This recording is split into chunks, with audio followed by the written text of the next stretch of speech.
Thank you. Please be seated.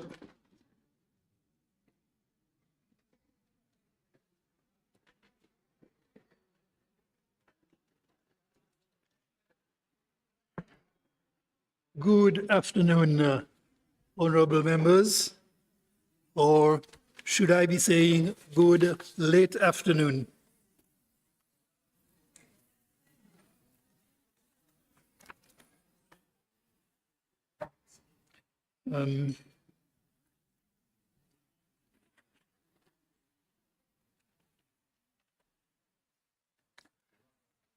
Thank you, honorable members. I apologize for the delay in starting this afternoon, and I thank you for your understanding. We will proceed with the order of business.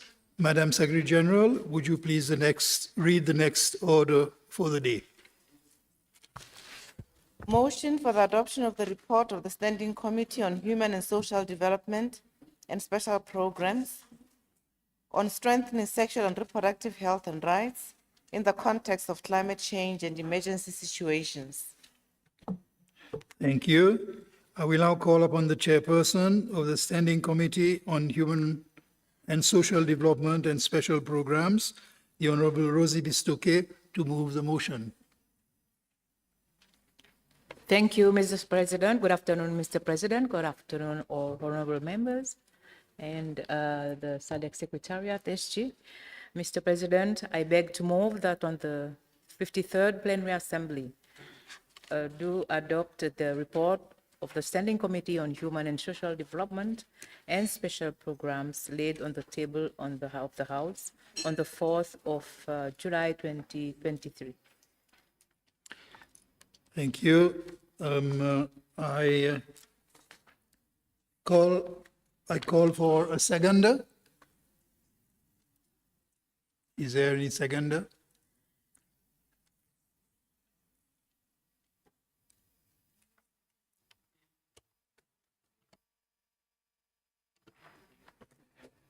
Thank you, Mr. President. I'm Kasim Hassan Haji, Member of Parliament from Tanzania. I beg to second the motion for the adoption of the report of the Human and Social Development and the Special Program Committee to the 5th Plenary Assembly. Thank you.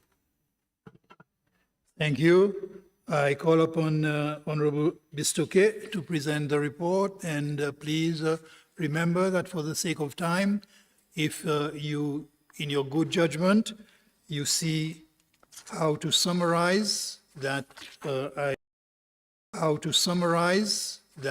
I will welcome that. Honorable Bistoke.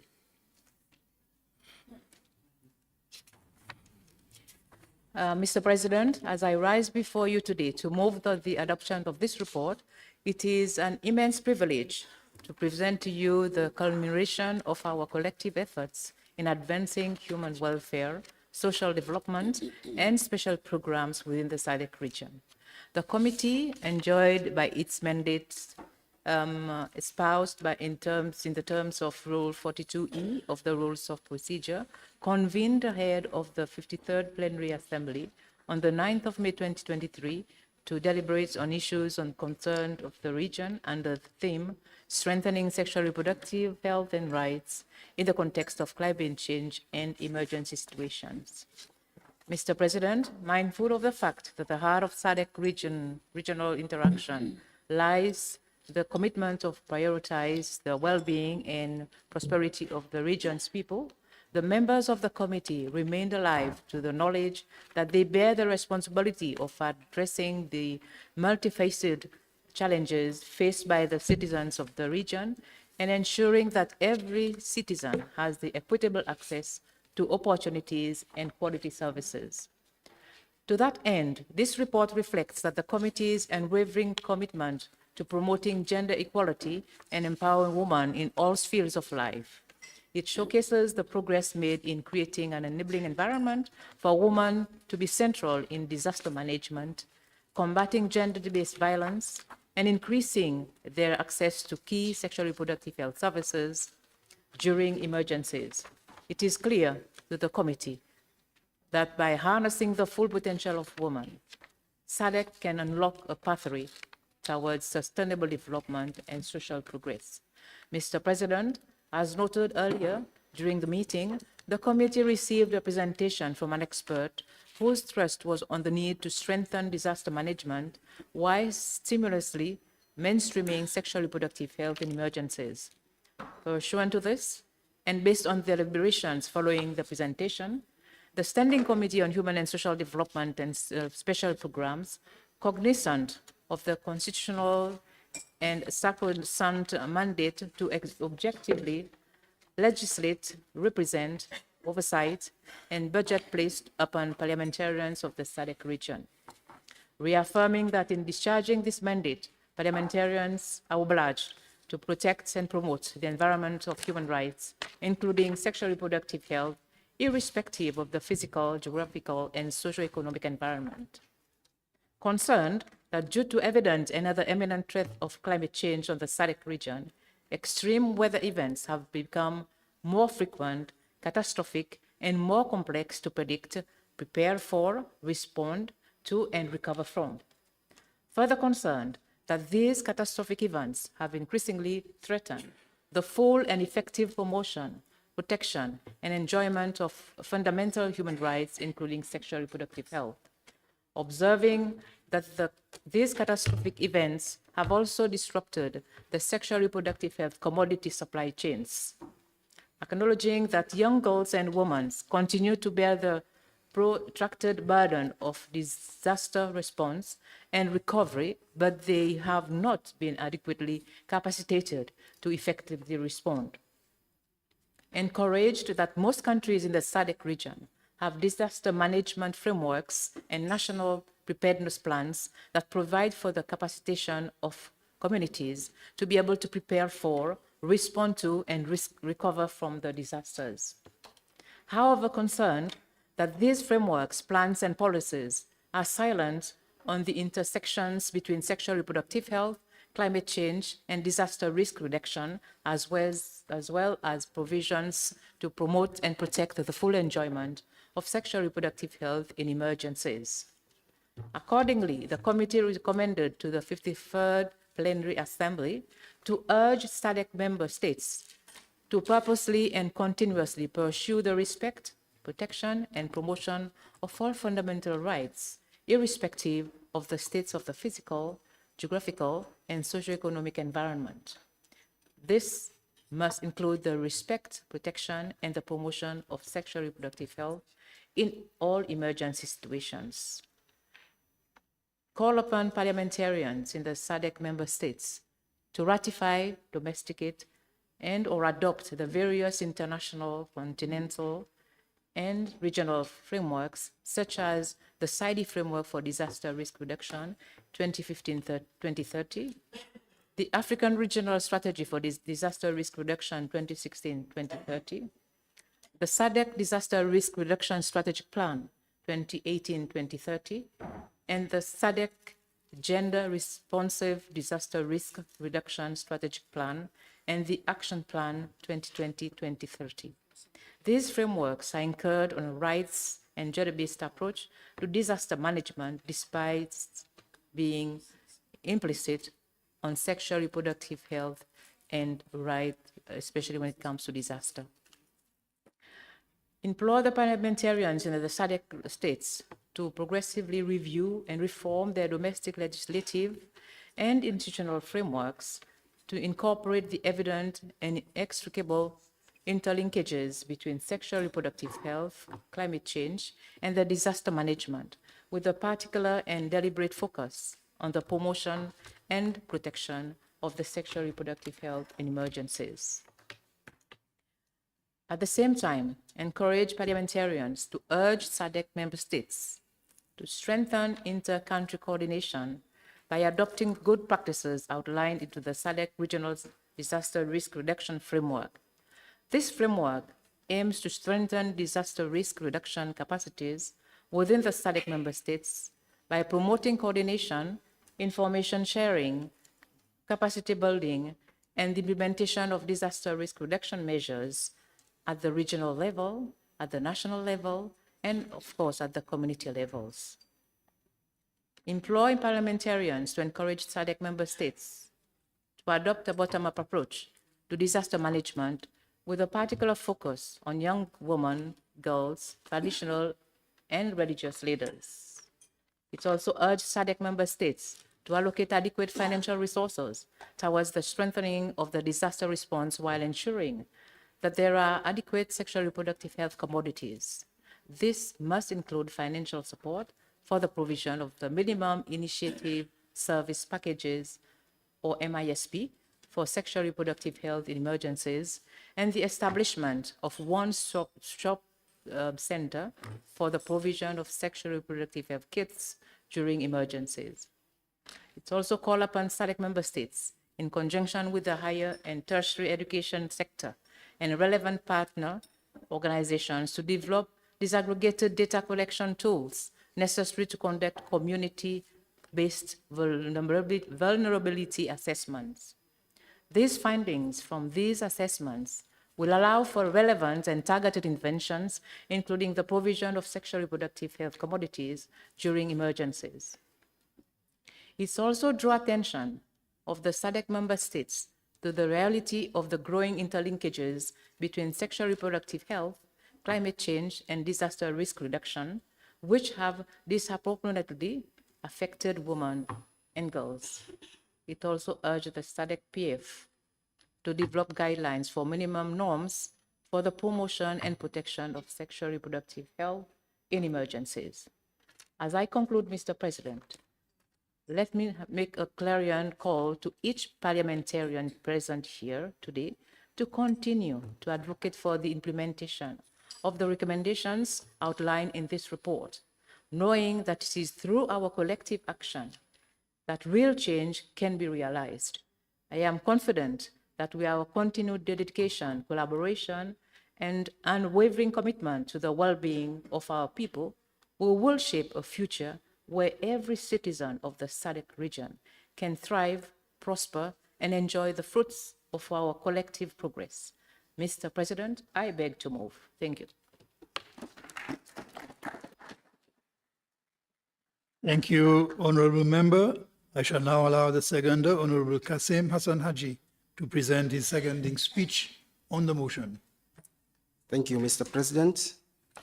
I stand before you today to second the motion moved by our chairperson. I believe that you will agree with me that this motion could not have come at more opportunity time than this, when our region is grappling with the increased incidence, erratic and extreme weather events.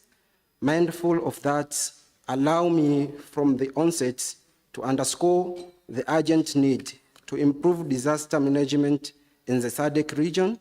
This August Assembly will note that this motion, a product of the laundry work of the Human and Social Development Special Program Standard Committee, seek and address critical issue, the intersection between sexual and reproductive health, SRHR, in emergency, climate change, and disaster management. In doing so, that Standing Committee on the HSDSP hope that SRH can be incorporated into the region and the national disaster management framework. Mr. President, it is more than the truism that disaster, whether natural or man-made, have always posed significant challenge society across the globe. They disrupt life, destroy infrastructure, and result in immeasurable loss of life. The SADC region, in particular, has witnessed it is a fair share of calamity, from cyclone and food and flood to drought of conflicts. This disaster have several consequences from the region social fabric, including health and well-being of its population. When disaster strikes, the vulnerability of population is accepted, with the women and girl often breaking the burden of this challenge. It is in this light that the interwing issue of SRH in emergence, climate change, and disaster management necessitates our immediate attention. SRH services, such as access to contribution, prenatal care, and safe child health facility, are essential for women and girls in disaster-affected areas, yet this service often overlooked or inaccessible during the time of crisis. Additional and their rate disconsult, while a boast of legislative and institutional framework around the disaster management, evidence suggests that these are weak in the providing of SRH in emergency. Therefore, by incorporating the interaction between SRH, climate change, and disaster management into their national strategic, SADC member states can save life and empower community to build resilience in the face of advertise to ensure that effectiveness of all efforts made it crucial and SADC member states eligible. Their action with international protocols, Africa Conversation, and SADC agreement on the disaster management. Mr. President, secondary framework disaster risk reduction global blueprint adopted by the United Nations emphasizes the importance of gender equality and the empowerment of women in the disaster risk reduction. It recognizes that specific vulnerability faced by the women and girls and cause of their active involvement in decision-making process related to the disaster management as a region committed the principle of the United Nations. We must to align our strategic and domestic legislation with this framework. Moreover, in the Africa continent context, the Africa Union Agenda 2063 is univocal on the need of building resilient climate-related risk and enhanced disaster management capability. This strategic framework underscores the importance of addressing gender equality and women empowerment in the context of climate change and disaster risk reduction. By embracing the idea exposed by the Agenda 2063, we can reinforce our commitment to the welfare of our people and create a safe and more sustainable SADC region. Within the SADC region, it is the region disaster risk reduction framework outline the principle and strategic for disaster management by incorporating the interaction between SRH, climate change, and disaster management into this framework. The region can strengthen its disaster response and recovery mechanism. All this encourage of the quintessential recognition of the SRH service are not luxury, but fundamental human rights that must be upheld even in times of crisis. Mr. President, to underscore the urgency and the relevance of this motion, let us examine the learning statistic. According to the World Health Organization, WHO, approximately 5.5 million women and girls of reproductive age are affected by emergency each month. Shockingly, on estimate 1 in the 5 women in humanitarian setting experience sexual violence. Additional disasters have invariably increased the risk of maternal and mortality due to the disruption of the health care service, including access to the safe children facility. Further, the SADC region has witnessed firsthand devastating importance of disaster. The 2019 cyclone Idai for the entrance affected over 3 million people, with the Mozambique, Malawi, and Zimbabwe being the most affected country. More recent, in 2023, Cyclone Fred revenge across the SADC region and affected Malawi. 2 of the region island states, Mauritius and Madagascar, continue to face and battle violence, tropical storm, and cyclone.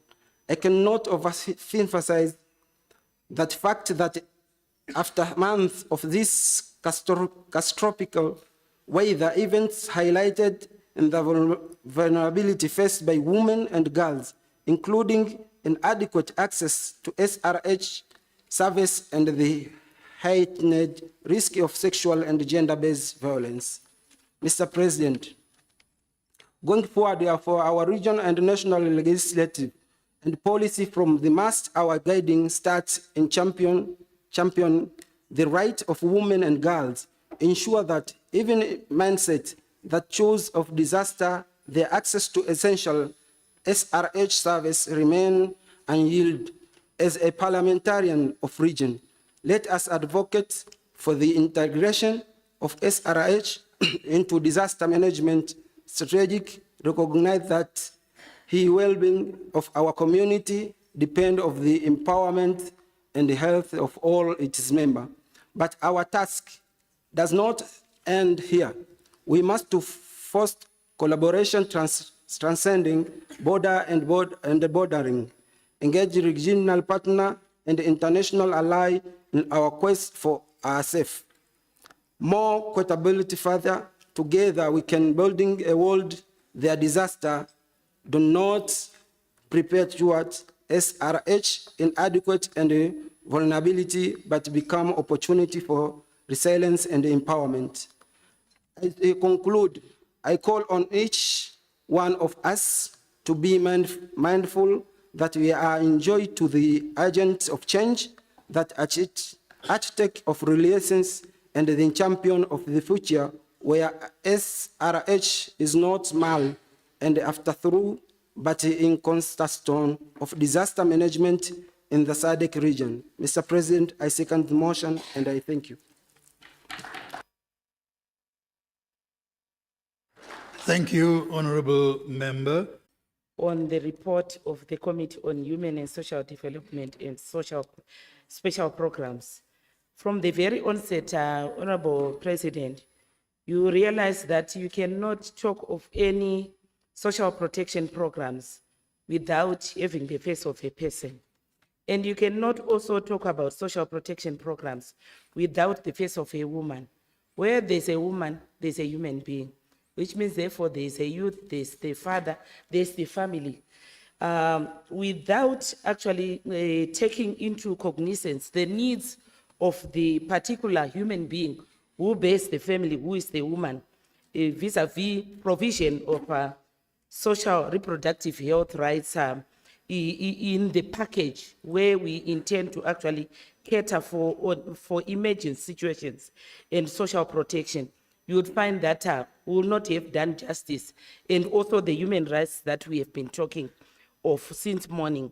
You will realize, Honorable President, that this particular topic is also interlinked to the previous session that we have been discussing, because you cannot talk of the well-being of a person in terms of energy without actually talking of the woman.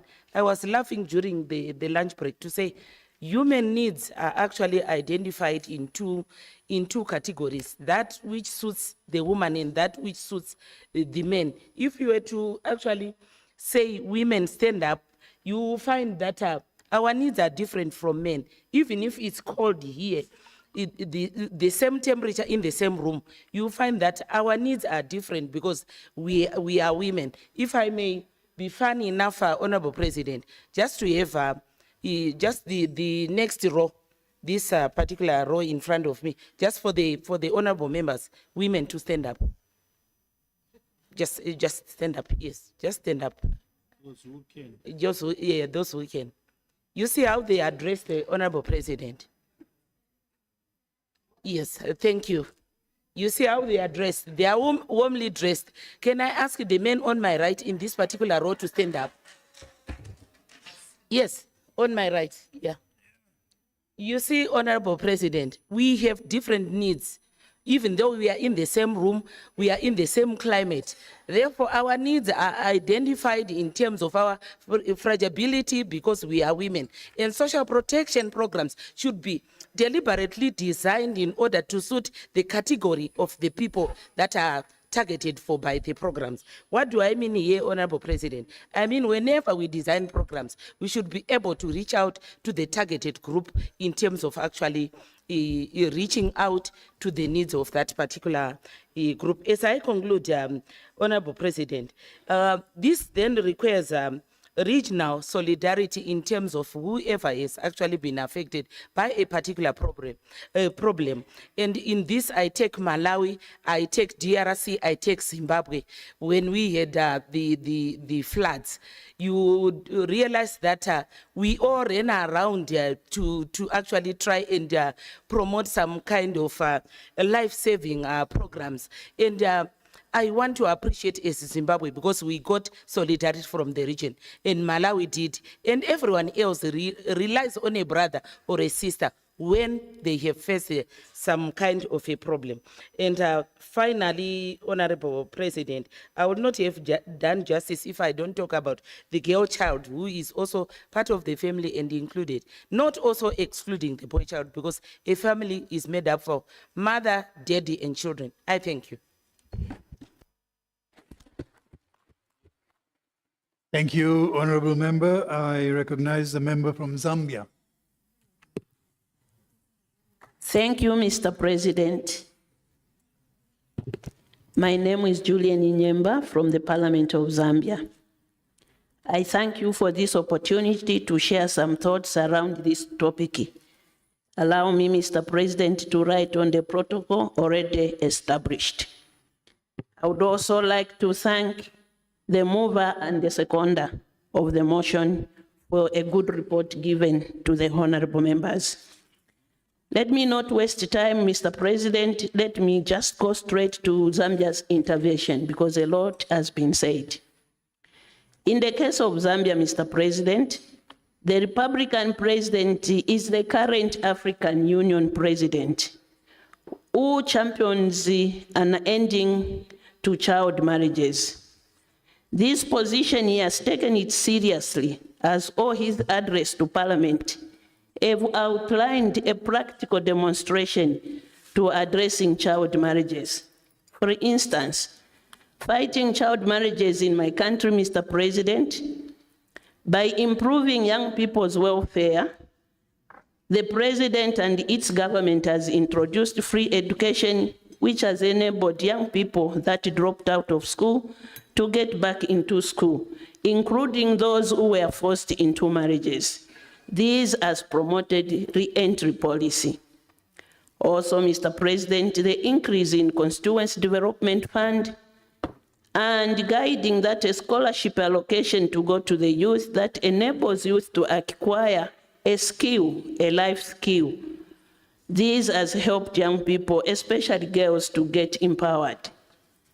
Also, Mr. President, sustained implementation of the life skill and health education, formerly known as comprehensive sexuality education, CSE, despite resistance from some sectors of society, demonstrates government commitment to empower the young with factual information to avoid teenage pregnancies.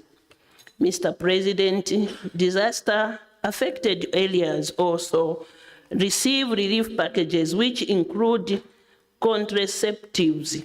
This helps people delay pregnancies when faced with disaster, such as floods, which in turn reduces a woman's vulnerability among adults.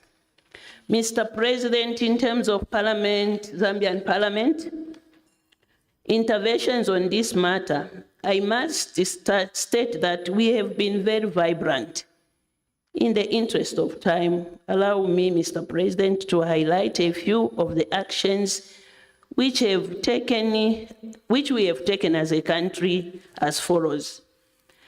Actively implemented the SADC-PF, SRHR, HIV and AIDS, and governance projects since 2014 to date, focused on ending child marriages, teenage pregnancies, GBV, HIV, and AIDS, among others.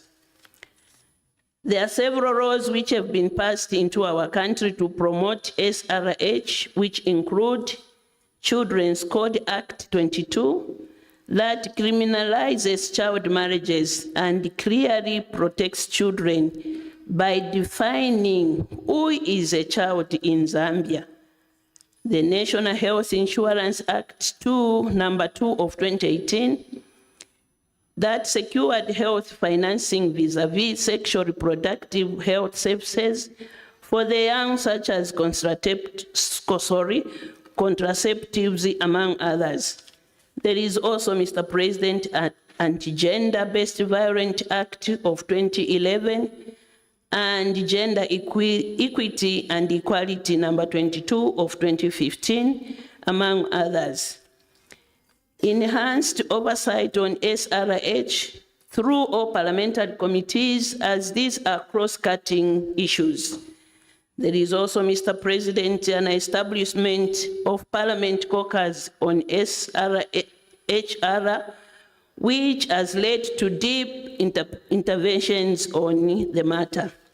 We have got also, Mr. President, an active Zambian parliamentary caucus, women caucus in Zambia, which is being supported by our able Madam Speaker.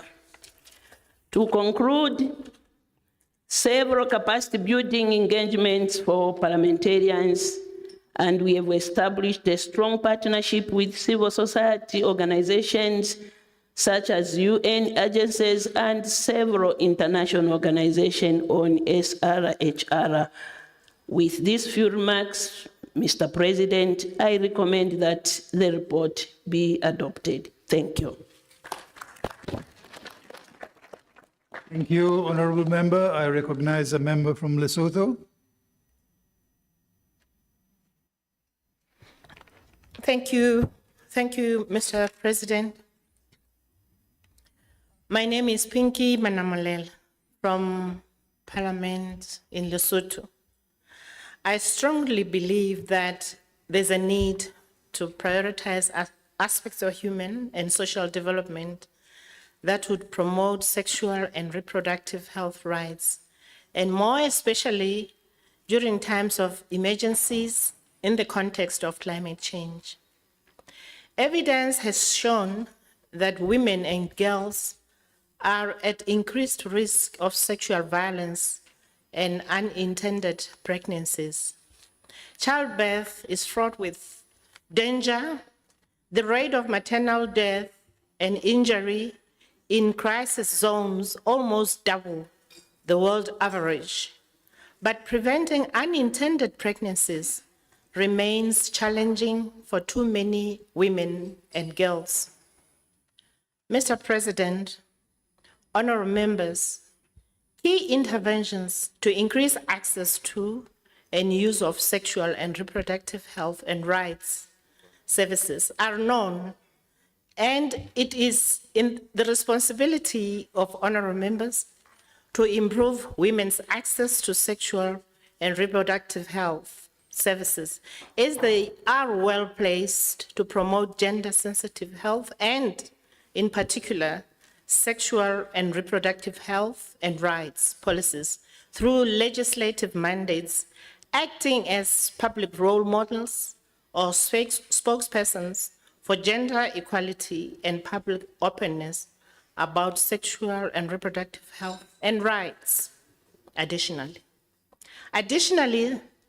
the domestication of SADC model laws on eradicating child marriage and protecting the rights of children already in marriage, as well as the model law on gender-based violence, both of them are critical in addressing the sexual reproductive health and rights related issues in our respective countries. For instance, in Lesotho, the Parliament has just passed the Amendment Bill on Child Protection and Welfare Act of 2011. The purpose of the bill is to domesticate the 1993 Hague Convention, intercountry adoption, and the South African Development Community SADC model law on eradicating child marriage and protecting children already in marriage. The bill prohibits child marriage and creates offense for offenders. When people are not able to realize their sexual and reproductive health rights, they cannot live their full potential, as they have decreased opportunities to pursue education and improve their livelihoods. They also tend to have reduced access to resources and services and are less able to participate in politics and community affairs. These barriers are particularly high for girls and women. On the other hand, when people have realized their sexual and reproductive health rights, their capacity to engage in climate change adaptation actions is bigger or greater. They can make decisions to better manage the risk, pursue new livelihood strategies, and participate in politics and collective action. This enables them to be more resilient to the impacts of climate change and active contributors to climate solution. In conclusion, Honorable President, members of Parliament, honorable members, parliamentarians are fundamental to the promotion and full implementation of sexual and reproductive health and rights, and they must act as spokespersons for gender equality and sexual and reproductive health rights for all. I thank you. Thank you, honorable member. I recognize a member from South Africa. Thank you, President, for the opportunity, and greetings to honorable members. Well, President, I rise before you in full support of the adoption of the report, highlighting the critical links between climate change and sexual and reproduction health rights. It is therefore important that we recognize the complex and other aspects connection that exists between gender equality, sexual and reproduction health, and the right and the climate change. Climate change poses significant risk by exacerbating social inequalities, particularly for women and girls. Extreme weather events such as floods, drought, and heat waves have a disproportionate impact in these vulnerable groups. It is therefore, President, imperative that we as parliamentarians take actions to address these intersecting challenges. To actively integrate SRHR into climate change mitigation strategies, we must therefore advocate for the inclusion of SRHR in the national policies and strategies related to climate change, such as nationally determined contributions. It is crucial to recognize the role of family planning and reproduction health services in mitigating the impact of climate change by, of course, improving consistency and complementarity between national climate legislation and other societal goals, such as poverty reduction, disaster risk reduction, energy access, gender equality, ecosystem protection. We must, of course, and we can ensure parliamentarians. It is therefore important that we must prioritize budget oversight to ensure the adequate allocation of resources of SRHR services, particular times of emergency, because you can't plan for emergencies, but we must, of course, at times during this difficult period, plan for something. Allocating appropriate budget will empower individuals with access to the necessary services and support during this challenging period. The integration of SRH into climate change acts and policies, protecting the rights of marginalized communities, enhancing collaboration, and ensuring sufficient budget allocation, it can contribute, of course, to more equitable and sustainable future. Let us embrace this recommendation and work together towards a world where every individual can exercise their sexual and reproduction health right, even in the face of climate change. I therefore submit. Thank you, Honorable President. Thank you, Honorable Member.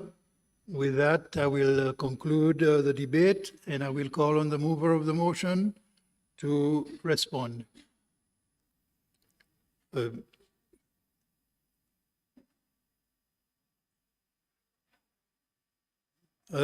Madam Honorable Member from Namibia. Namibia, if you had... I would like just shortly to say, Mr. President, the SADC region had responded to the above situations on regional policy through SADC responsive risk reduction strategy plan on an action plan of 2020 up to 2030, which underscored the need to promote gender responsiveness and ensure that the female gender was not left behind in disaster management policy. Mr. President, Namibia, as a SADC member state, developed a national policy on climate change that provides legal framework in 2010. This national strategy for development, implementation, monitoring, and evaluation of climate change, mitigation, and adaptations activities. The policy promotes facilitation, identification of sector, and cross-cutting climate policy framework on climate change response. The country has recruited health workers that are deployed at constituency level and cater for villages.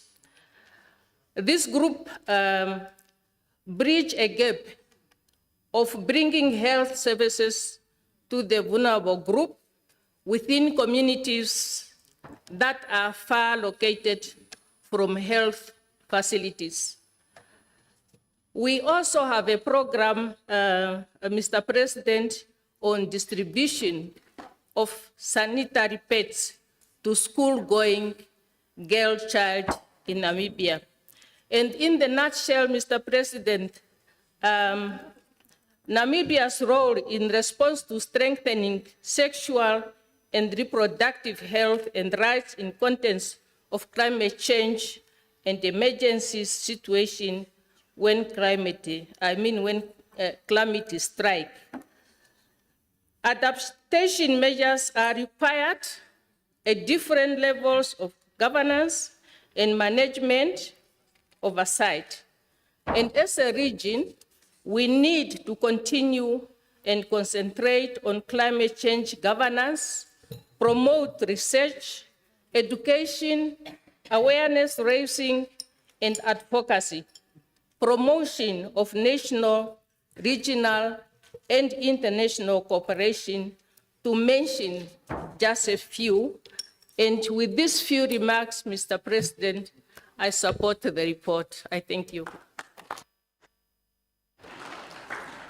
Thank you, Honorable Member. I now call on the mover of the motion, the Honorable Rosie Bistoke, to respond to the debate. Thank you, Mr. President. Thank you, Mr. President, and thank you. A special thank you goes to Honorable Hassan Haji, the Vice Chairperson of the committee, for seconding the motion and positively responded through an evidence-based remarks. I would also like to thank all of the members for their inputs. So far, there were 5 countries who provided their input into the motion itself.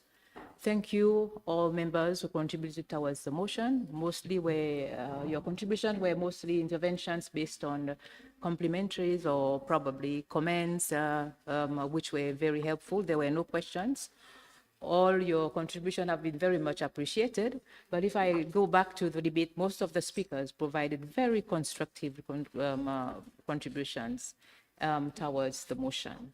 Mr. President, we are all aware that the SADC member states have become more prone to various emergencies, such as droughts, floods, conflicts, cyclones, rise in sea level, especially for the small island states like Seychelles and Mauritius, Madagascar, and especially recently the pandemic that we have all witnessed, which have affected us, which is the COVID-19 pandemic, where human beings have been made to distance ourselves from our own loved ones, our own children, our own families, our own friends, and even the service providers. We know that schools were closed, workers worked at home, school children remained idled. All services, including health services, were curtailed through the need. There was a need, though there was a very high need of sexual reproductive health services, and the demand was very high in the community.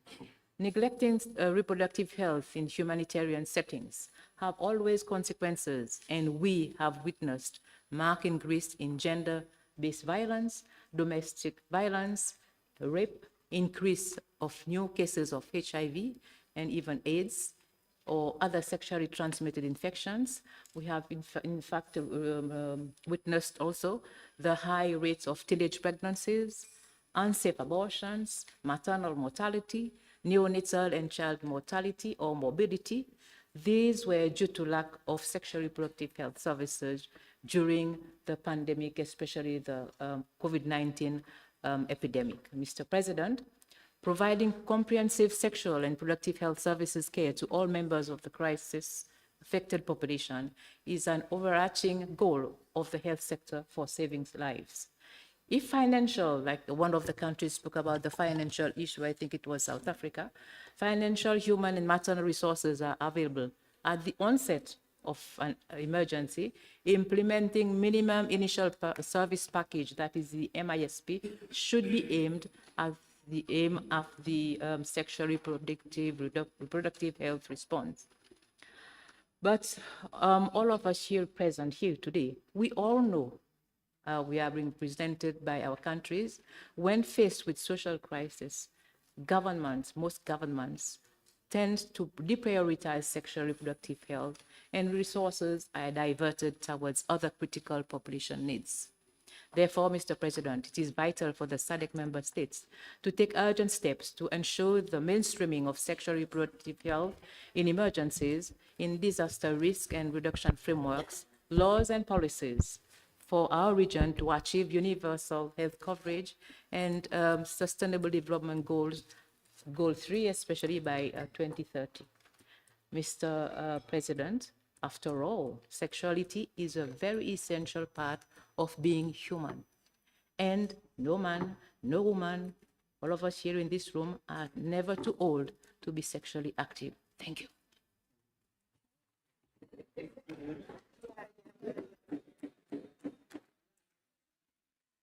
Thank you, Honorable Bistuke.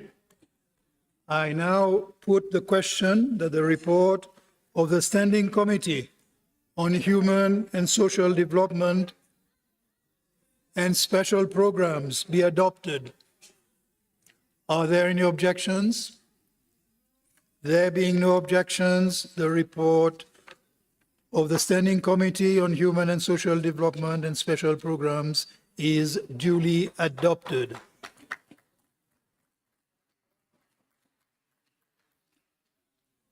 Thank you. Honorable members, we have been sitting for less than an hour, and I think it doesn't make any sense for us to break now. So I propose that we continue with business and we conclude on the business for the day. So I call on the Secretary General to read the next order of business for the day. Motion for the adoption of the report of the Regional Women's Parliamentary Caucus on leveraging social media to advance women's political participation in the SADC region. Thank you.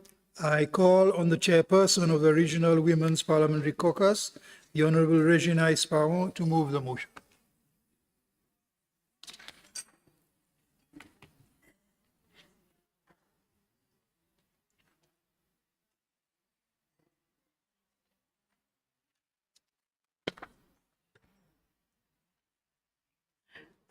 Thank you, Mr. President.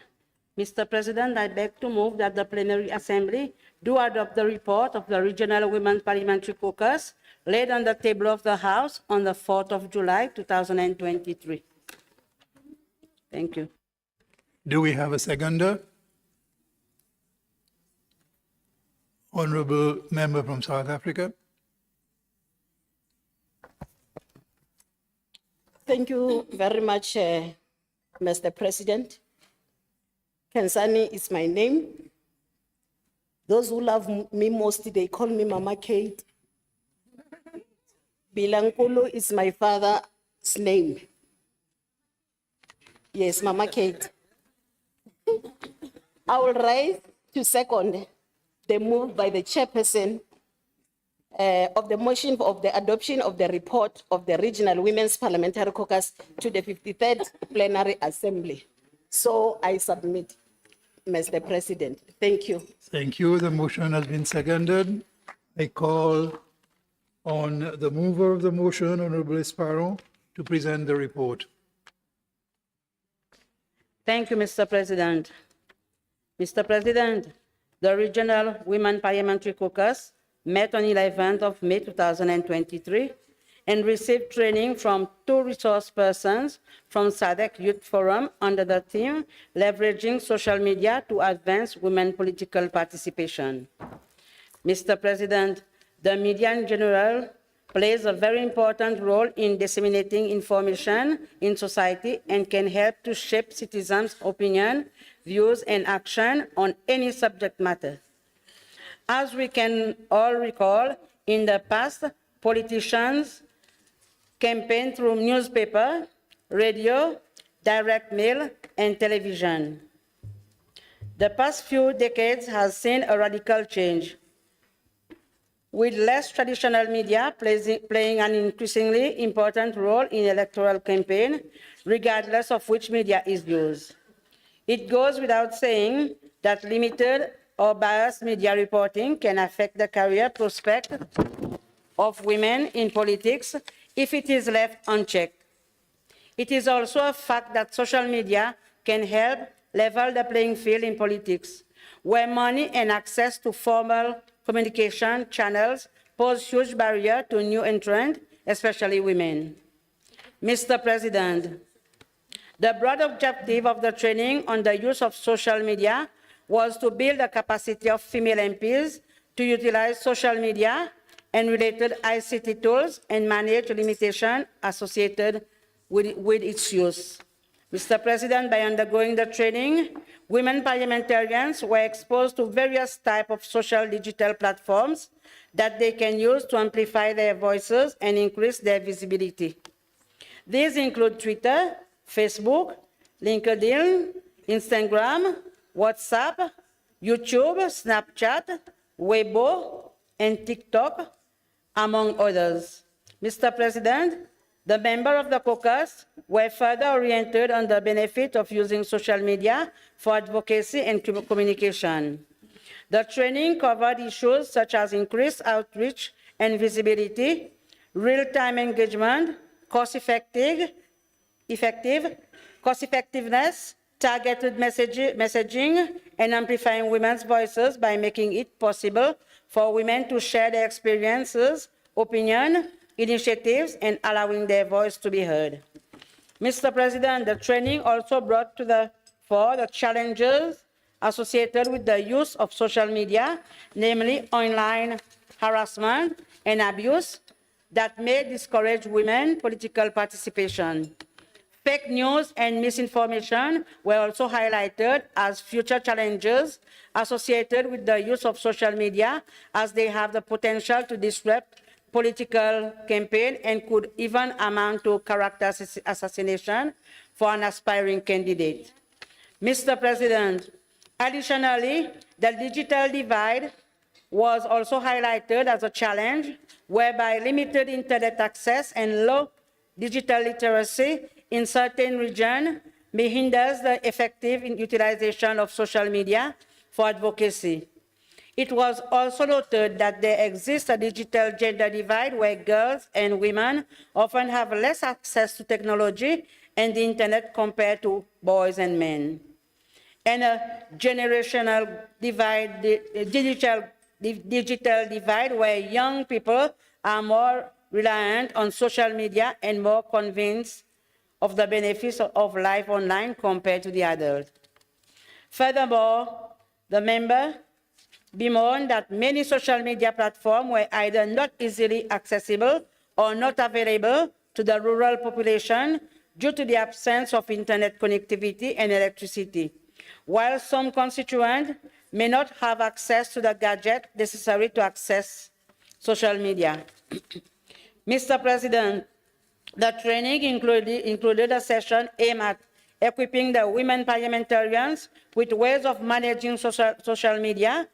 Members were advised to engage social media managers to manage their account and to use digital security tools to protect their online identities so as to protect their data and other digital assets. Members were also warned that without digital security, they were dangerously exposed, similar to a soldier without ammunition in a battlefield. Mr. President, arising from its training on the use of social media to advance women political participation in the SADC region and pursuant to its deliberation, the SADC-PF Regional Women Parliamentary Caucus therefore recommends to the 53rd Plenary Assembly to urge SADC member parliaments to lobby their government to grant tax rebate or subsidies on importation of digital gadgets to ease access to these devices by women and youth. Prompt SADC member parliament to streamline parliamentary programs to allow for ICT inclusiveness and an enhanced engagement by women MP, especially on fast evolving issues such as social media. Excuse me. Can you be quiet, please? It's disturbing me. Thank you. Reaffirm its commitment to contribute towards closing the digital gap divide existing in Southern Africa by facilitating programs at regional level which aim to sensitize MP, especially women MP, to be ICT literate and to promote participatory democracy by engaging citizens through online means. Encourage SADC member parliament to diligently perform their oversight role in the quest to ensure that the government provide reliable electrical energy and internet connectivity infrastructures, especially in the rural area, in order to bring social media digital platform closer to the rural populace. Call upon SADC member parliament to encourage their government to lobby the mobile service providers to ensure that the airtime and data tariff are affordable to the generality of the citizens. Urge SADC Parliament to enact the necessary cybersecurity legislation to protect users, especially women and girls, who may be less technologically savvy due to the digital gender divide, from falling victim of online fraud and online gender-based violence. Urge SADC-PF to strengthen its response mechanism to gender-based violence, including online violence, in each member state, holding election in 2023 and 2024 and beyond through the Forum Election Observation Mission. This should be substantiated by document of both physical and online gender-based violence. Call upon SADC member states to provide ICT literacy and education at primary, secondary, and tertiary level without discrimination to both male and female individuals in order to provide them with equal opportunities in life whilst leveraging on ICT resources. Direct the SADC-PF Secretariat to organize further training, especially on managing social media content. Mr. President, in conclusion, I wish to express profound gratitude to the SADC-PF for its fervent desire to support the elevation of women in politics and building the momentum to encourage women political participation in the SADC region. I wish to extend my gratitude to all women parliamentarians who participated in this training and encourage them to embrace technology as they maneuver the political terrain. With these few words, Mr. President, I beg to move. Thank you, Honorable Member. I will now call upon the seconder, the Honorable Nkansani Kate Bilankulu, member of the RWPC, to present the seconding speech. Thank you. Thank you very much, Mr. President. I rise to second and express support of the motion on the adoption of the report of the Regional Women's Parliamentary Caucus, which is now before this August plenary assembly. Mr. President, as you may be aware, 11 SADC member states are due to hold elections in 2023-24. Thus, in seconding the motion, allow me to start by expressing the gratitude to the Secretary General and her team for organizing the social media training for the caucus at such an opportune time. But before I get into the training or the social media message itself, there was an honorable member from Botswana.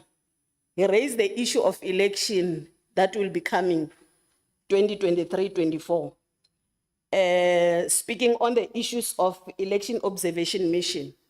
But I think before we go to the election mission, there is something that we need to do. I do have a special message to all women coming from all walks of life, mostly those that will be heading for polls 2023-24, to say, stop complaining, stop behaving like crying babies. Put your foot down in supporting women candidates in all positions. You are all capable. Rise up so that you can leave a mark to be recognized, counted, and also in liberating leaders of tomorrow. Tell yourself that no amount of insult, bullying, votes buying, name shaming, and any kind of abuse will break you or stop you in doing the work. Women empowerment and women emancipation first.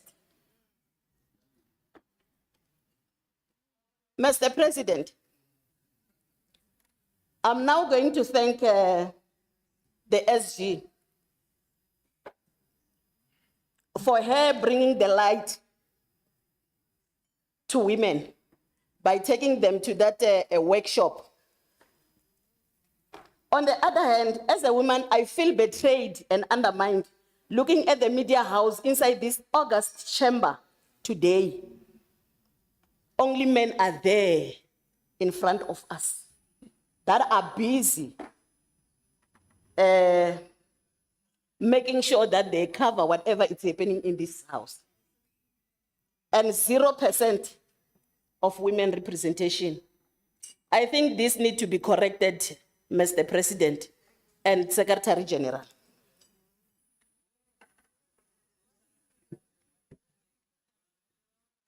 I was also checking on that other hand, or that side of the interpretation. I see 4 against 2. It also needs to be corrected. Mr. President, I wish to align myself with a view advanced by the mover that media plays a very important role in dissemination information in society. I wish to buttress this view by quoting Amniao Beatrice Urim in her article titled Social Media and Political Campaign Communication in Ghana, 2021. She stated in the article, inter alia, as follows: politics and the media have always worked closely The media derive stories from politics, while politicians rely on the media of coverage and promotion.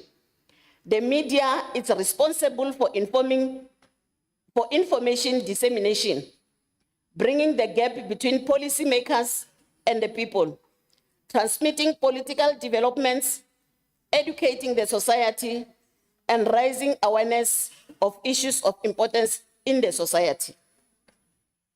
Mr. President, it is a well-known fact that there is imbalanced media coverage for women compared to the male counterparts, where women are either underrepresented or misrepresented in the media, and as can be expected, this threatens or at least reduces the political responsibility, the political prospects.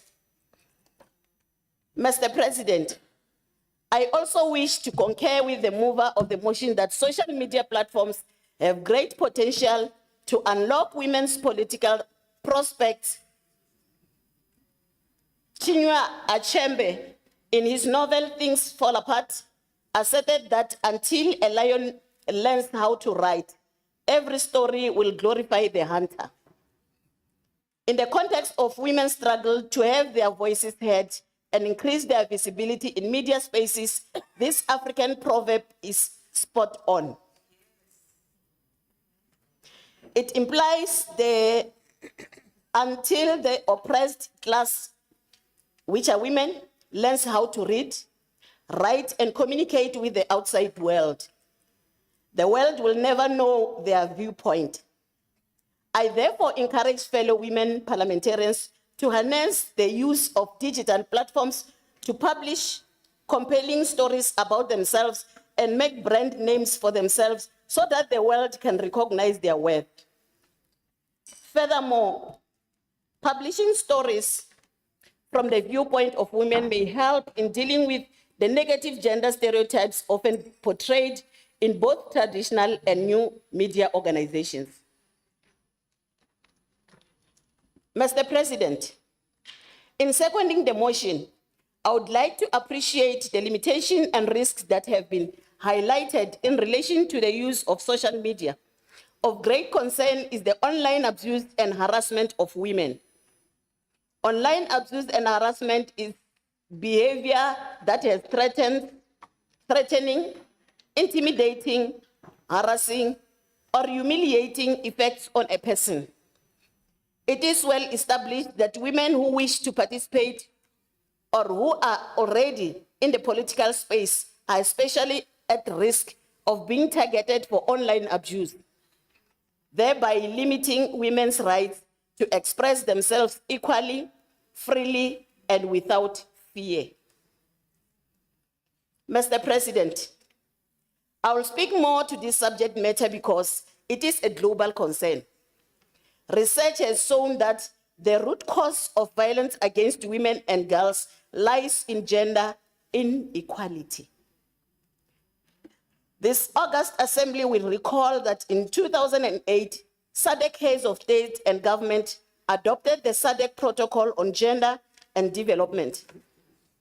The thrust of this instrument is on 4 strategic areas, namely the gender mainstreaming, women in politics and decision-making, gender-based violence, and women economic empowerment. It is quite disheartening to note that in this day and age, women in the SADC region still face challenges related to gender inequality. In light of the foregoing and in support of the recommendation proposed by the mover of the motion, Mr. President, let me underscore the importance of legislation and policies that are protective of women against all forms of online gender-based violence and femicide in our region. Such instruments will create a safe space for women's political participation and increase their representation in parliaments and other public offices. Mr. President, as I conclude, let me also highlight the importance of increasing women and youth access to digital technologies. I wish to reiterate the call for SADC member states to grant tax rebates on subsidies in importation of digital gadgets, ensure provision of reliable electricity supply and internet connectivity, especially in remote areas, and to negotiate with the mobile service providers to make airtime and data tariffs that are affordable to ordinary citizens. This calls for urgent action in order to enhance the participation of women and girls in the political life of the countries, among others, those through the reception and dissemination of critical information using modern technologies. Mr. President, honorable members, these are my few remarks. I wish to second the motion. I so move. Kanimamba. Thank you. Monte obrigado. Thank you, honorable member. We will now allow debate on the motion. Members can raise their hands and observe the usual advices. I will start with the honorable member from Zambia.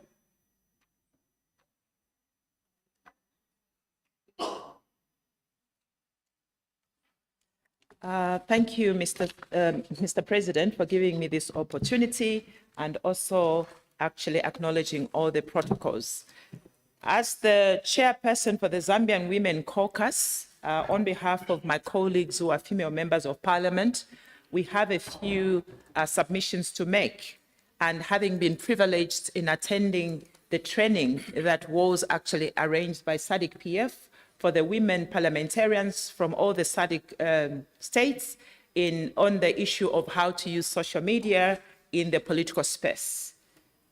I want to acknowledge first and foremost, Mr. President, that though we lag behind in terms of women participation in the House, I think for me and maybe other members here, it is gratifying to note that Africa, and I stand to be corrected, have had about 3 presidents.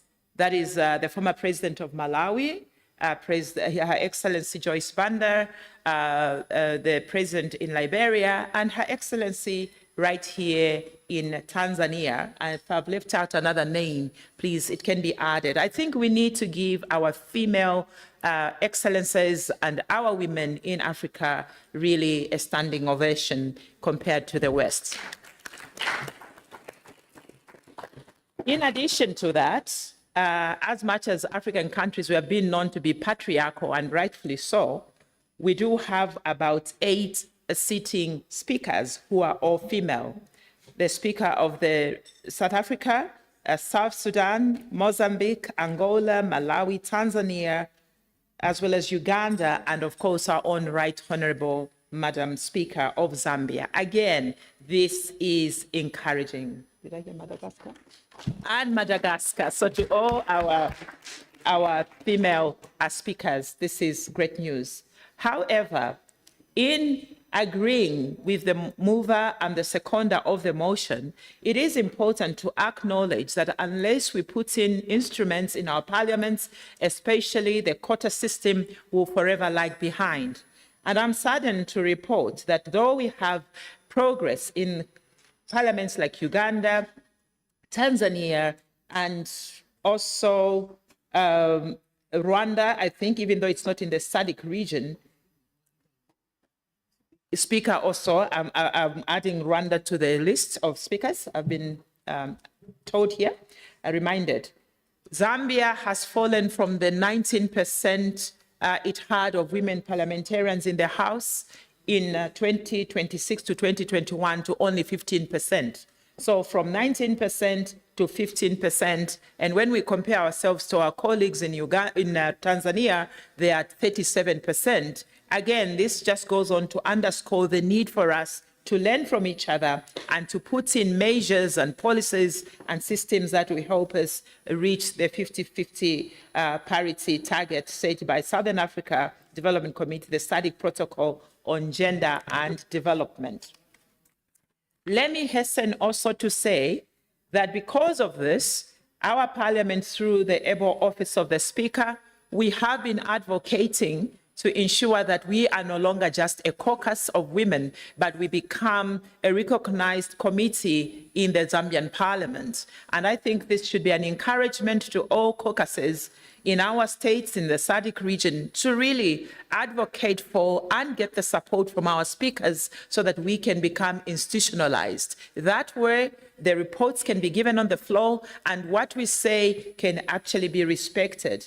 I was given an example of our colleagues in Zimbabwe where they are mainstreaming their budget with a gender lens because somehow their caucus/committee is the largest committee in the Zimbabwean parliament.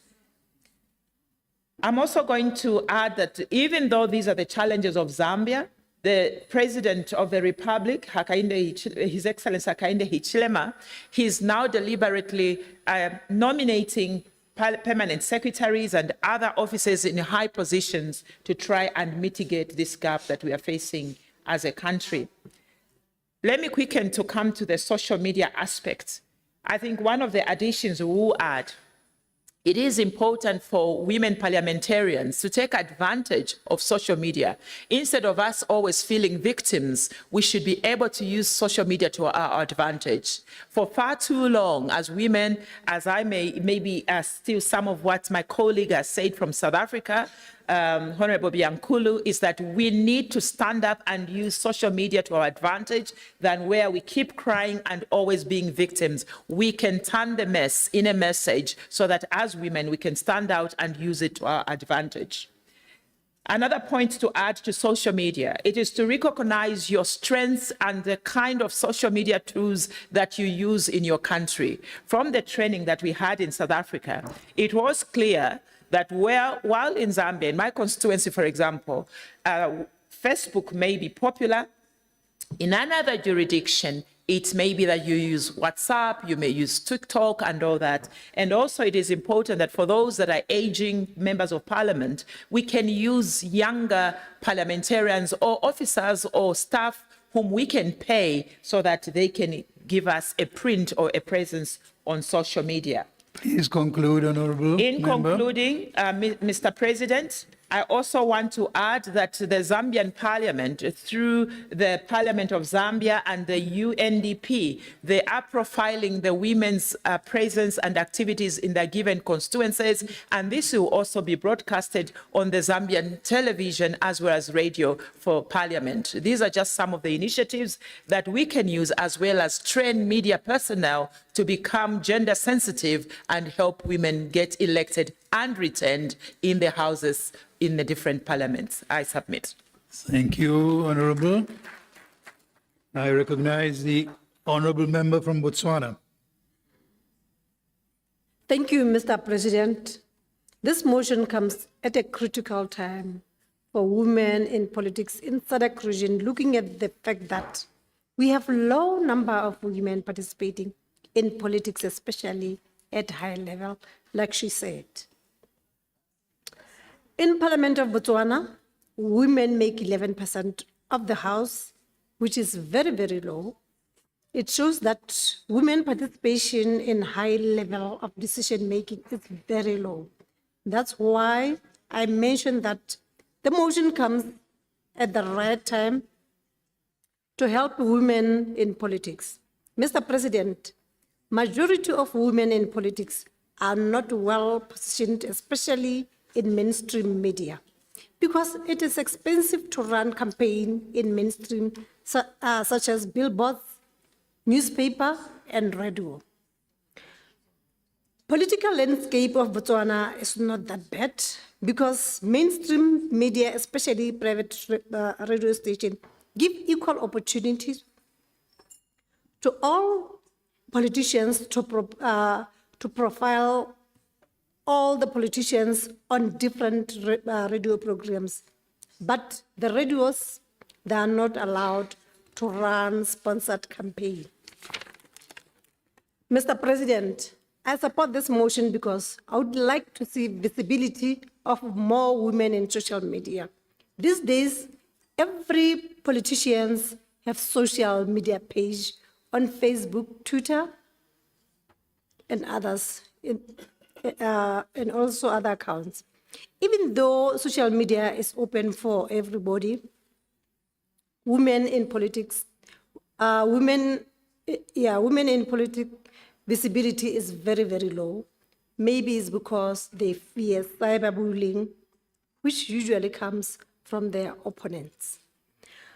I would like to believe that with training more women in the media, it will empower them, and their visibility in the media will be felt, and this will increase more women participation in politics, especially at high level of decision-making process. Challenges in the rural areas. Most of our rural areas, there's no network in Botswana, or poor network. Other areas, no electricity. Other areas, there's no radio signal. In other areas, in the rural villages, there are no shops to buy the airtime. And also, in the rural areas, we have got women of low ICT literacy. Fortunately, our president have really tried his best, because his PSP, Permanent Secretary to the President, is a woman.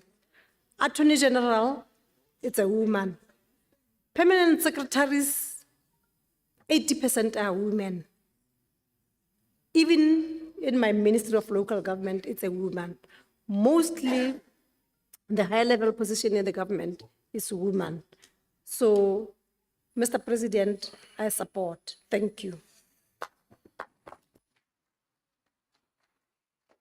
Thank you, Honorable Member. I have the member from Malawi.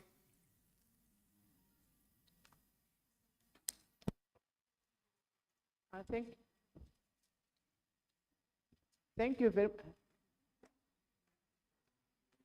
Hello, can you hear me? Okay. Yeah, thank you very much, Mr. President. My name is Rose Begadama, a member of Parliament for Malawi and chairperson for Malawi Parliamentary Women Caucus.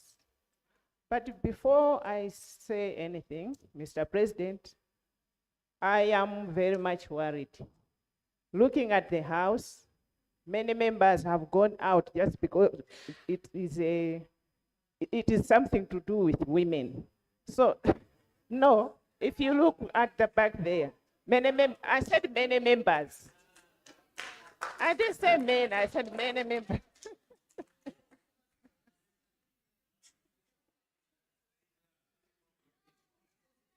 Order. Order, please. Honorable, would you proceed? Mr. President,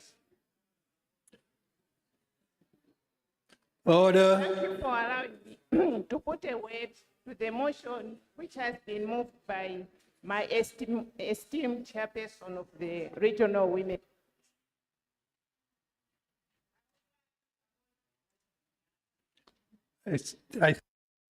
I think you're having problems with microphone.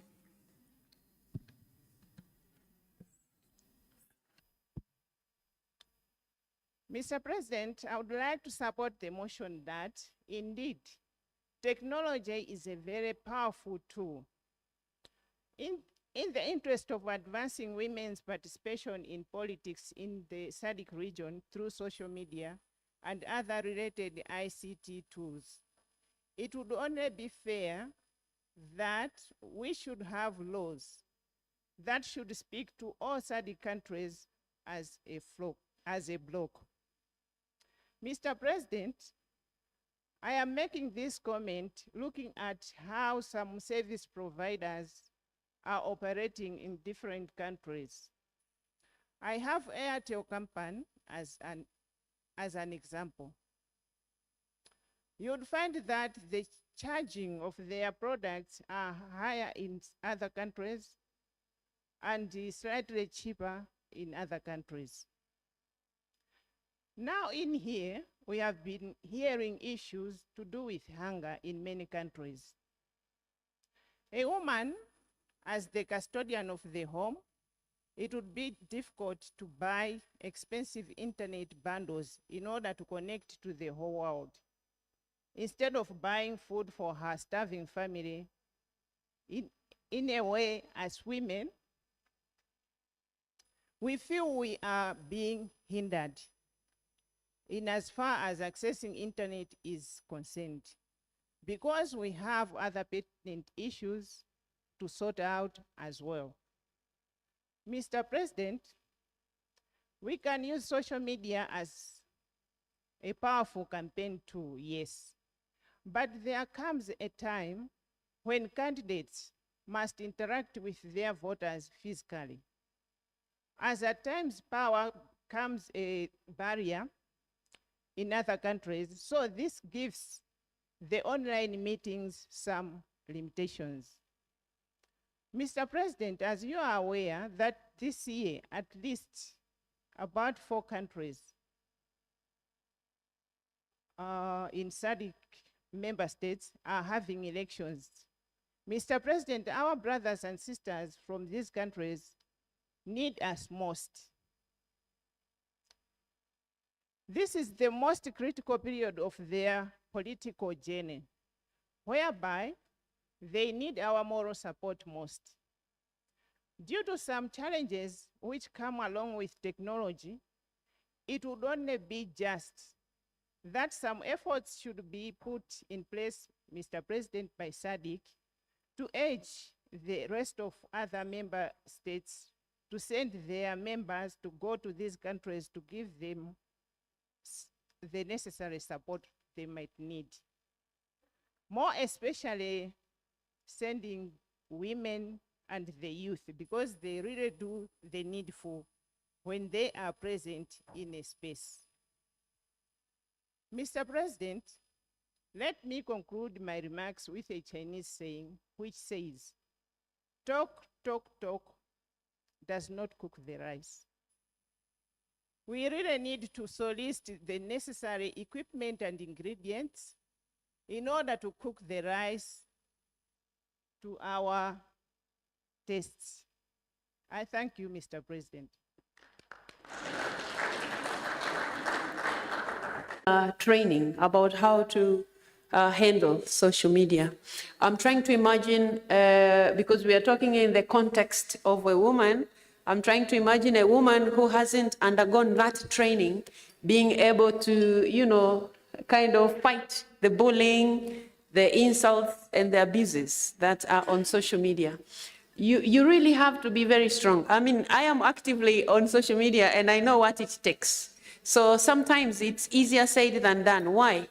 We need to, I think, put measures in place in our respective countries, whether through legislation or something else, to just to protect that space. Because if you don't, you know, I could be strong for certain insults, but maybe not very strong for other types of insults. When it comes to a woman, usually these platforms, the same way a colleague from Malawi has just said, you need to engage also your voters physically, yes, but for women, it's double abuses, double everything. When it's social media, if a woman is being abused, they will go after your family, they'll go about your personality, how you look like, how you don't look like, you know, stuff like that. But for a man, it's different. It's the same physically as well. When you go to your voters, when you just go into this world of politics, that's why I said in the session that we just completed today, that we have to try and see what will work better in our respective countries in increasing the number of women in our houses. If we don't put measures in place and we expect this space for some reason to just become, you know, palatable for every other person, it's not gonna work. We have been behind for quite some time. However much we try to run, we cannot catch up. We have to put measures in place, whatever those measures are. So the use of social media, yes, but for this woman to be able to be strong and fight back at times against those abuses, it's not an easy thing. Here in Tanzania, well, there are other members of parliament here. We are different categories. I come from the female members of parliament who are directly elected from a constituency. And this constituency is in town. And I had a colleague from Zambia here saying She has, I think, 300,000 inhabitants, and it's considered huge. My own constituency, just the voters are more than 300,000. Just the voters. You talk about the population. And this is in the city. Now you are trying to imagine the abuses you will have physically, the abuses you will have over social media. So it's not something that any woman can put up with. It's not. So we have to be realistic, put measures in place to get women on the table. Much as we are here, women are not yet on the table. Our respective countries should put in place measures to ensure women are there.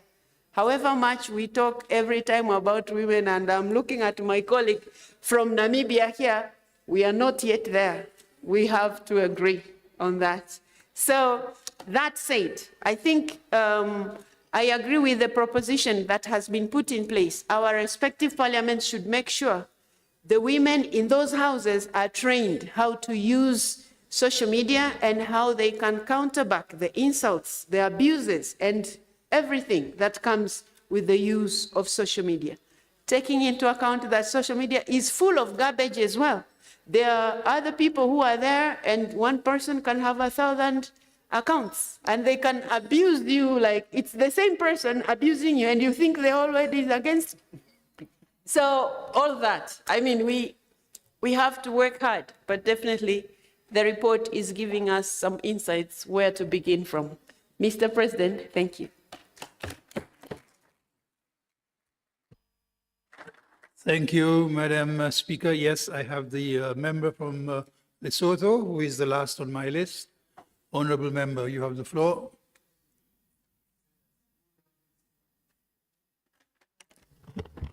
Thank you very much, Mr. President. Just for record, I'm not only speaking because no male has spoken on this matter. I'm speaking because it's truly an issue that all of us need to participate equally in. But I've been really listening to all the conversations that go around gender issues, and I'm having a bit of concern, honestly, that the approach we are having to gender issues, it's to some extent losing track. We happen to see gender issues as a war of just a single gender, which is not the case. Gender issues, it's a war for both male and female gender. We need to make sure that men feel obligated to support what you want to hear. So what I'm trying to say here is gender issues or gender equality is not necessarily a game of numbers. It's about understanding that as human beings, we have some fundamental differences, but such differences should not disadvantage or victimize any of the genders. That's what gender equality is about. It is not necessarily about saying we have to be equal in numbers in everything. I would swear that even if all the SADC countries here would make a decision to say we are going to hand over the position of a president or prime minister in all our countries to women, that does not necessarily mean the gender issues will have disappeared by tomorrow. Meaning that it is not the matter of numbers. It is the matter of mentality and understanding that there is no reason why when a man sees a woman, they see somebody who's not equal to them. That is what we should be pursuing. Not necessarily saying balancing the numbers is what is going to give us the result. We have in many places where presidents are women in this continent. Is somebody going to tell me that the statistics of gender issues and gender violence have shown to decline in such countries? Not really. There are women who are powerful, who even have more income than their counterpart males. but they can still report issues of domestic violence. So it means having money, having an influential position, being many in numbers, is not necessarily the answer to the issues of gender inequality and gender violence. It is about us understanding that we have to be collective in fighting the issues around gender and not making it a war of just one single gender. When we talk about women empowerment and youth development, earlier in the discussions, there was an issue that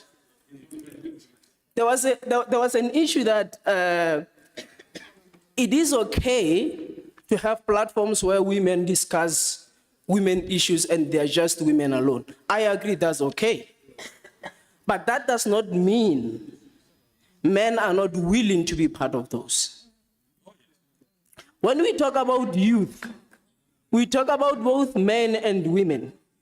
And if our approach, to me, the sustainable approach to ending gender-based issues is actually empowerment of youth. Because when we talk about youth, we talk about a baby boy and a boy child and a boy girl. Making them understand from early ages that there's no difference between them except maybe the physical differences. That is what is going to sustain the understanding going forward, that we don't have to be dealing or discussing gender issues in the next generation, because it is naturally understood that nobody has to be disadvantaged because of their gender. Those are the things that we need to be focusing on. Not to say what is being said now. Please conclude. Thank you, members. Thank you.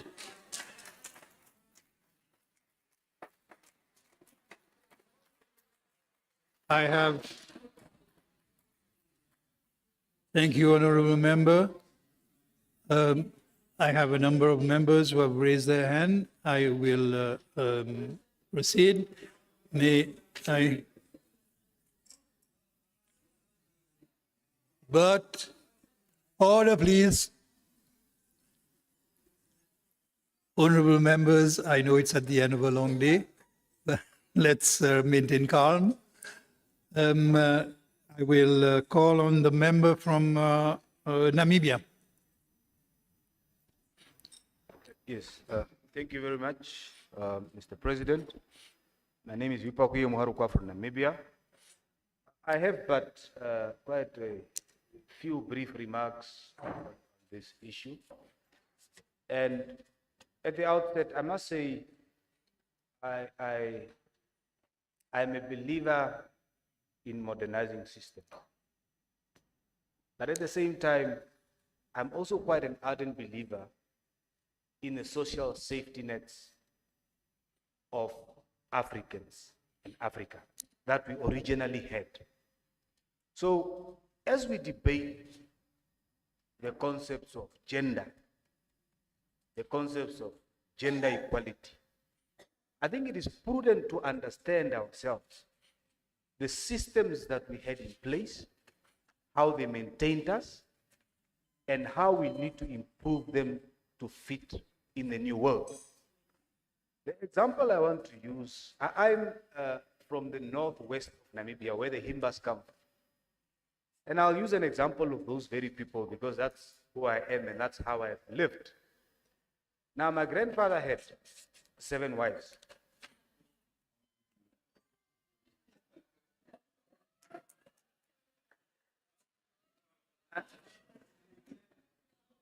I'm getting to that point. I'll conclude with that.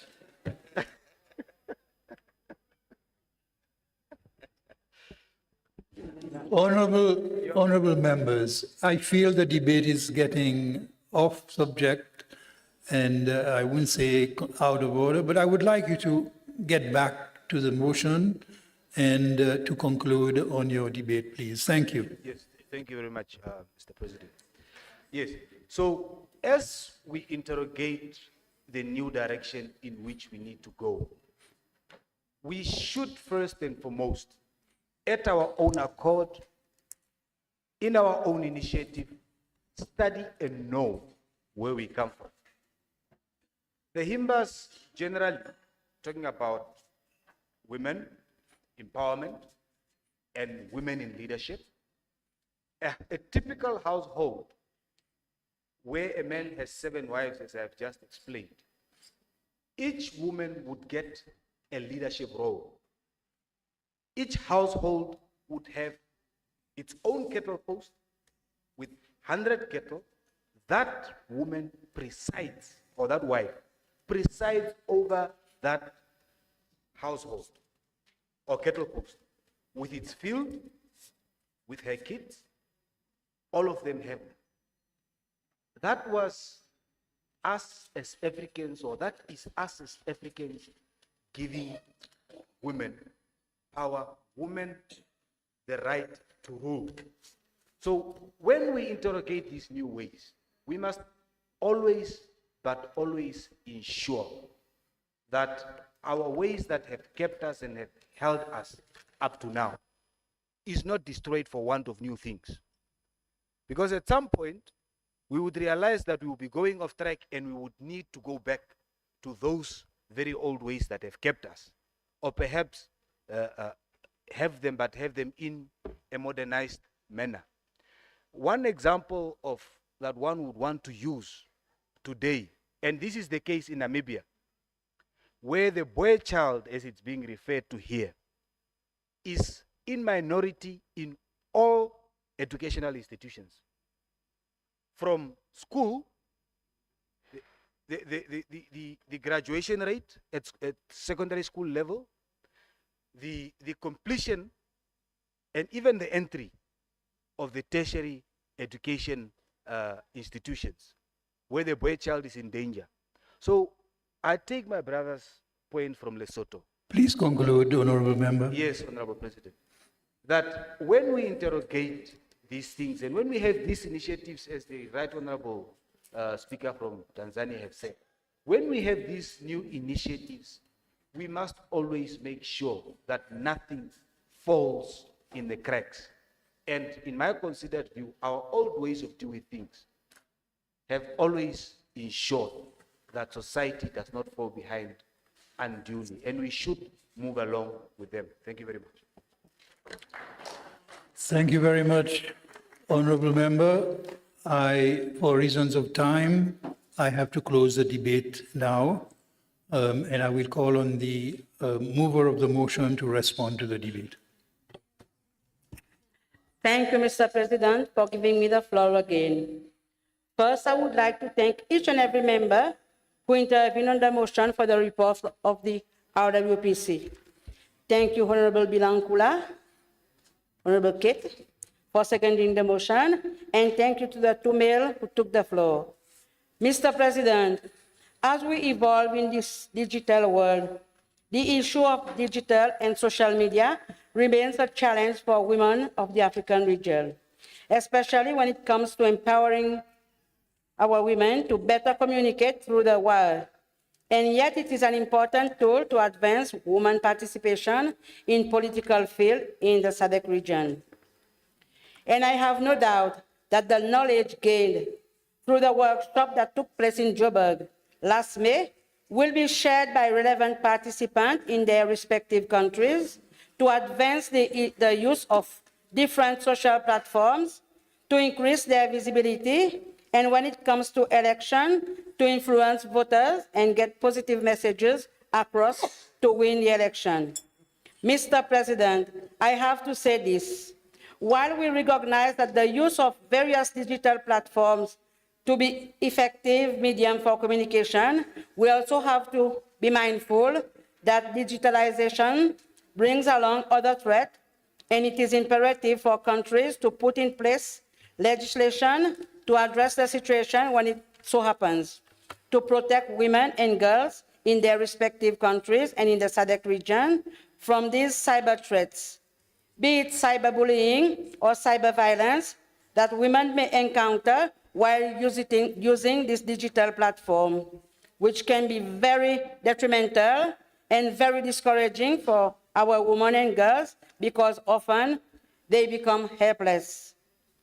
And these threats are considered as barriers and have the negative impact which limit full participation of women in the political sphere. Mr. President, as I appreciate members' contribution from the floor, firstly from the second of the motion, from South Africa, from Zambia, Botswana, Malawi, Lesotho, and Namibia, let me say this. The International Telecommunication Union report, out of 2.4 billion people who are not connected in Africa are women and girls. This indicates that we need to continue to work towards creating the digital pathway for women in ICT while realizing their rights and gender equality, and create the opportunity for women and girls to partake in the ICT education and employment. And let us bridge the gender digital divide in terms of access to the use of ICT, so that women can also contribute towards the digital economy. Bringing women voices as active players in the digital economy to the policymaking table is very essential, as it will help design relevant policies to address specific obstacles that women face in the use of ICT. Unless we have more women in leadership roles, only men will decide how we communicate, how we are educated, or how we run our business and how much we earn. Ladies, we cannot sit back and do nothing. Women need to be empowered, as we have not yet reached the 50-50, and women will always be lagging behind as followers.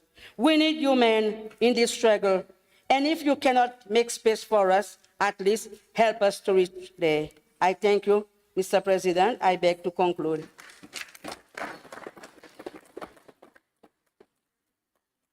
Thank you, Honorable Esparro.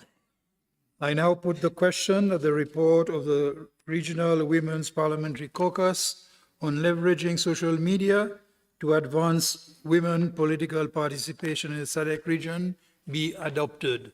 Are there any objections? There being none, the report of the Regional Women's Parliamentary Caucus is duly adopted. Thank you.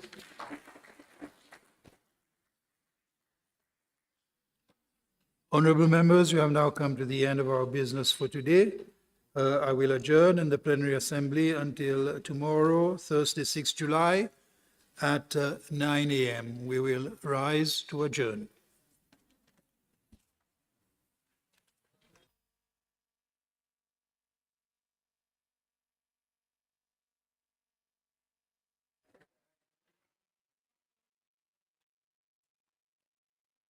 They should remember.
Hello, good afternoon, honorable members,